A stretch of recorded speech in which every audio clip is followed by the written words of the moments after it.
Barbara Damrosch lays out the various myths and benefits associated with gardening in the chapter titled You Can Do It.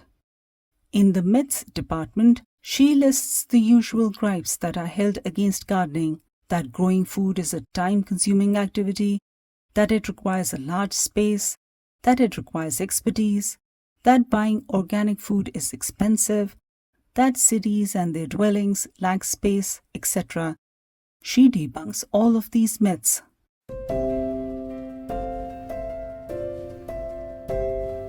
On the virtues of gardening, she notes that people who grow their own food usually have a positive view of the world, are more attuned to nature and generosity of earth, and feel empowered. On pages 365 to 366, she writes, "If there are vegetables or fruits we have had no time to dry, freeze, or can before their time was up, we must just say with serenity, 'That's okay, I'll do better next year,'" unquote. So you gain humility as well as a serene sense of calm by achieving something in gardening or just coming up just short of what your goal actually was. It doesn't matter. There is always next year. On page 25 to 26, she says, quote, "I've also swapped the convenience of finding anything I want at the supermarket any day in the year for the special pleasures of eating with the seasons," unquote.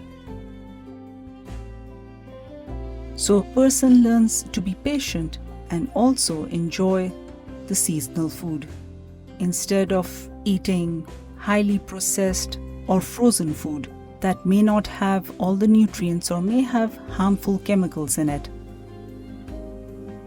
On page 25, she observes that gardening might involve more minor adjustments in the way you spend your time, such as limiting social media involvement, swapping aerobics class for gardening, or weeding on weekends instead of watching football, unquote.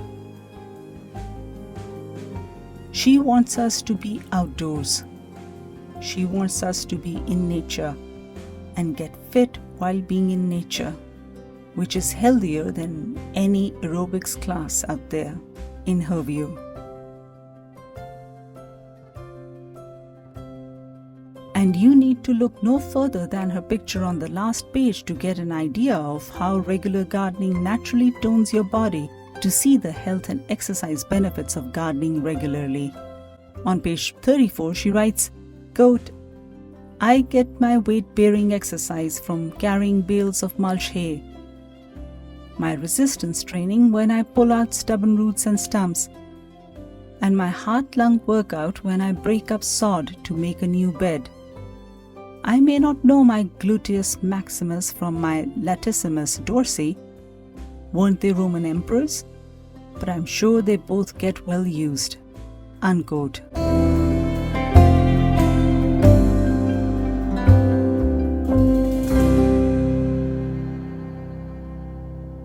Intriguingly, in chapter titled Sharing with Others, which runs from pages 144 to 187, she notes all the shareholders of a garden crop, the people who grow them, their neighbors, friends, other farmers, bringing their own potlucks for lunching together, as well as the insects, bees, birds, and animals and weeds, large and small, who come to do something wild and beneficial or destroy the crop itself.